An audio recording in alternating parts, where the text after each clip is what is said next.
A nossa conversa na tarde de hoje é sobre a mulher na dimensão espírita. E cremos que o espiritismo não caracteriza esta mulher dentro de uma concepção especial, diferente de todas as mulheres. A mulher espírita é como todas as outras mulheres, um ser humano em evolução. Ela pode se destacar se o seu comportamento for de acordo com as leis que regem o universo, que são as leis divinas. Assim sendo, vamos falar sobre a importância da mulher na sociedade. Começamos perguntando qual a posição da mulher em relação à família e aos filhos. Quando o Evangelho segundo o Espiritismo se refere à responsabilidade em relação aos filhos, dirige-se sempre aos pais, donde concluímos que a tarefa da educação do filho não se restringe à mulher. A presença dos dois, pai e mãe, na educação do filho é de grande importância. Porém, porque foi dada à mulher a dádiva da maternidade, porque a mulher ainda traz consigo a imagem da dona do lar, guardiã dos filhos, muitos a consideram como a responsável pela educação dos mesmos. Aqui, eu gostaria de abrir um parêntese para lembrar que às vezes acontece o seguinte: o filho faz uma coisa digna de elogio, o pai logo diz: viu o que o meu filho fez? Agora, quando o filho faz uma coisa errada, diz para a mulher: olha, você precisa conversar com o seu filho, viu o que ele fez? Na verdade, sabemos que é muito grande a influência da mulher na família. Até lembramos que grandes homens tiveram junto de si grandes mulheres. Pierre Curie teve Marie Curie, Allan Kardec teve Amélie Boudet, Frédéric Chopin teve Georges Sand, e os pares foram muitos. Na própria alegoria de Adão e Eva, é Eva que leva Adão a desobedecer e comer a maçã. A força da mulher está na sua sensibilidade, na sua sagacidade, seu poder de persuasão e, principalmente, na sua capacidade de renúncia. É por essas qualidades, muitas vezes, ela consegue harmonizar, ultrapassar obstáculos que parecem intransponíveis. Mas muitas vezes ouvimos dizer: a mulher não é mais como antigamente. Ah, que saudades da Amélia. Aquilo é que era mulher de verdade. A mulher hoje é diferente. Ela construiu para si uma outra imagem dentro da sociedade. Ela adquiriu direitos que lhe eram negados. Ela compartilha da estrutura familiar em todos os sentidos, de uma forma muito mais ampla, não só como dona do lar e guardiã dos filhos. Ela desenvolveu intelectualmente e, com isto, participa de forma integral em todos os setores da sociedade. Todavia, está pagando um alto preço, porque as suas tarefas no lar são de difícil substituição. Por melhor que seja a auxiliar doméstica, por melhor que seja a creche, o colégio, jamais serão substitutos para a assistência materna. Dizemos que o universo da mulher aumentou, sim. Aos deveres de dona de casa e mãe de família foi acrescido o dever profissional. Mas o dia tem 24 horas e ela se vê na contingência de ter que dividir o seu tempo com muito bom senso para evitar falhas e desequilíbrios no lar e na família. Isso não é uma tarefa fácil, mas observamos que hoje em dia ela está se tornando menos difícil, porque os esposos já estão se adaptando a esta nova realidade. Nunca se viu como se vê agora os pais dividindo com as mães as tarefas relativas aos filhos e ao lar. Como nada acontece por acaso, podemos concluir que a posição da mulher no mundo atual faz parte do processo evolutivo espiritual.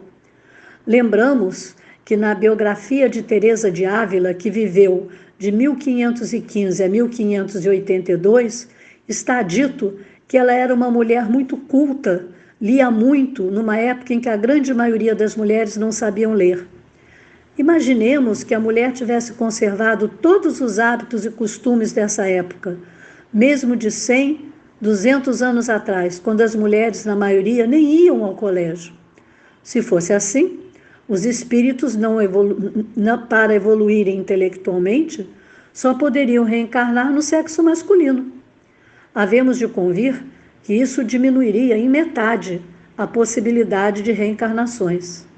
Ao mesmo tempo, sabemos da necessidade do espírito vivenciar ambos os sexos.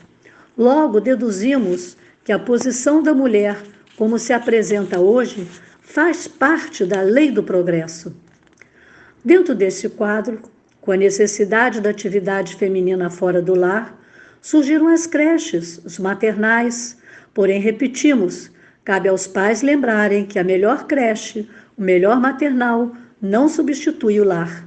Os pais não podem transferir para esses estabelecimentos o trabalho que lhes compete. Ouvimos recentemente uma palestra que uma escola bilíngue estava sendo realizada uma reunião entre pais e professores, onde o inglês seria usado. Nesta reunião, notou-se a presença de 2 pessoas para representarem os pais de 2 alunos. Um era o chofer da casa e a outra era a babá. Obviamente, não conheciam a língua que estava sendo falada e podemos imaginar não só o seu constrangimento, mas também a irresponsabilidade desses pais. As creches, os colégios, quando muito, vão complementar, mas jamais substituir o lar. No livro O Consolador, Emmanuel nos diz: no ambiente doméstico, o coração maternal deve ser o expoente divino de toda a compreensão espiritual e de todos os sacrifícios pela paz da família. A mãe, uma vez reconhecida a diferença das tendências e a diversidade dos temperamentos, ensinará a tolerância mais pura, mas não deixará de ser enérgica e, se necessário, for no processo da educação. Será ela no lar o bom conselho sem parcialidade, o estímulo do trabalho e a fonte de harmonia para todos. Vamos agora dar um recado, baseados em uma leitura de André Luiz, um recado àquela mulher cujos filhos, apesar de seus esforços, são rebeldes e incorrigíveis. Ela deve, nesses casos, agir como semeador, que planta a semente e espera que ela germine. Ele não fica toda hora mexendo na terra. Como é a sementinha? Vai brotar ou não? Ele rega de vez em quando e espera. Assim, meus irmãos, como semeador da mãe, deve respeitar o momento do filho, as suas possibilidades, a sua capacidade, o seu livre-arbítrio. André Luiz diz: ajuda e passa. Podemos dizer: joga a semente, cuida dela para que ela cresça, mas o resultado vai depender muito da terra em que ela for plantada. Quando a semente não brotar, vamos lembrar que todo o planejamento familiar é feito na espiritualidade, anteriormente às reencarnações. Se existir uma constante divergência com um ou mais dos membros da família, devemos nos perguntar por que estamos juntos. De certo, será para reparar problemas de vidas passadas. Lembro de uma história de uma senhora de escravos, muito tirânica, e que havia casado ainda jovem com um senhor de escravos. Descobriu depois de alguns anos de casada que seu marido tinha 2 filhos com uma escrava, com quem havia se relacionado antes do casamento. Mesmo sabendo que não havia acontecido nenhuma traição, ela fez com que ele vendesse a escrava, tomando providências para que ela fosse para um lugar bem ruim, onde pelos maus tratos veio a falecer. Quanto aos 2 filhos da escrava que permaneceram na fazenda, foram perseguidos de todas as maneiras. Inclusive mandou fossem colocados objetos da fazenda na senzala para acusá-los de roubo. Depois disso, eles passaram a viver acorrentados, mal alimentados e vieram a morrer tuberculosos. Já no mundo espiritual, encontram-se com a mãe e os três passaram a obsidiar a sua perseguidora. Depois de 10 anos de constante perseguição psíquica, já doente fisicamente, a senhora de escravos morre. Poderíamos pensar que ela se livrou de seus 3 obsessores, não é? No entanto, continuou a ira daqueles que tanto sofreram em suas mãos, e ela encontrou-se no mundo espiritual envolta pelas vibrações de ódio e vingança daqueles com quem contraíra débito. Mas nada estaciona para sempre. E quando seu marido também desencarnou, a forma do resgate foi estabelecida. Ele reencarnaria primeiro, ela viria depois, e dentro de uma vida sofrida, casaria com ele novamente. E deste matrimônio renasceriam aqueles 3 espíritos que tanto sofreram em suas mãos. Na posição de pais, teriam a oportunidade da reparação do erro da vida anterior. Com essa história, podemos entender melhor as palavras de Santo Agostinho no que diz respeito às grandes dificuldades existentes na aceitação de um familiar. Diz ele: podeis sempre deduzir que um já odiou ou ofendeu muito ao outro no passado e que vieram juntos para perdoar e reparar. O ser humano, e hoje estamos falando da mulher, encontra muitos obstáculos em sua caminhada terrena, que visam o seu aprimoramento moral. E não temos um exemplo melhor a seguir do que a mãe de todos nós, aquela mãe que sofreu muito na sua missão aqui na Terra. Nos referimos a quem? Maria, mãe de Jesus. Sem dúvida, foi ela um espírito de alta elevação moral, sem o que não teria sido escolhida para dar nascimento a um espírito de luz como Jesus.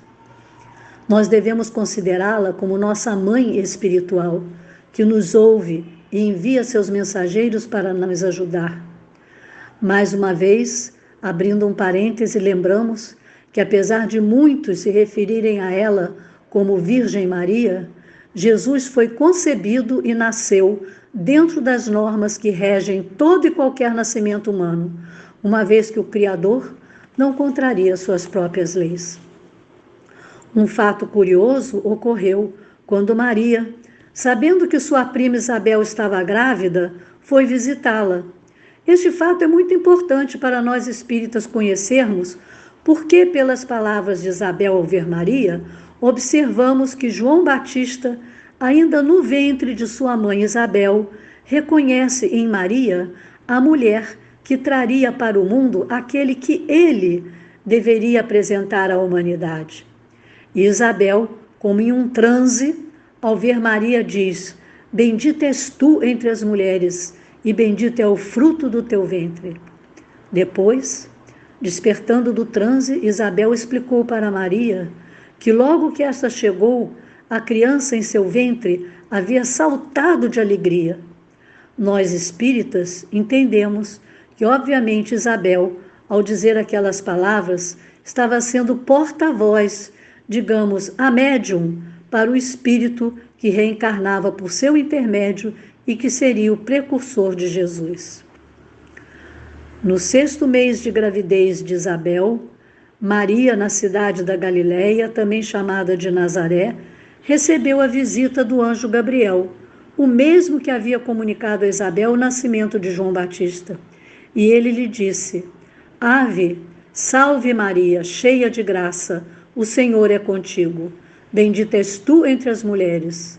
Ao que Maria respondeu: Eis aqui a serva do Senhor. Cumpra-se em mim, segundo a sua palavra.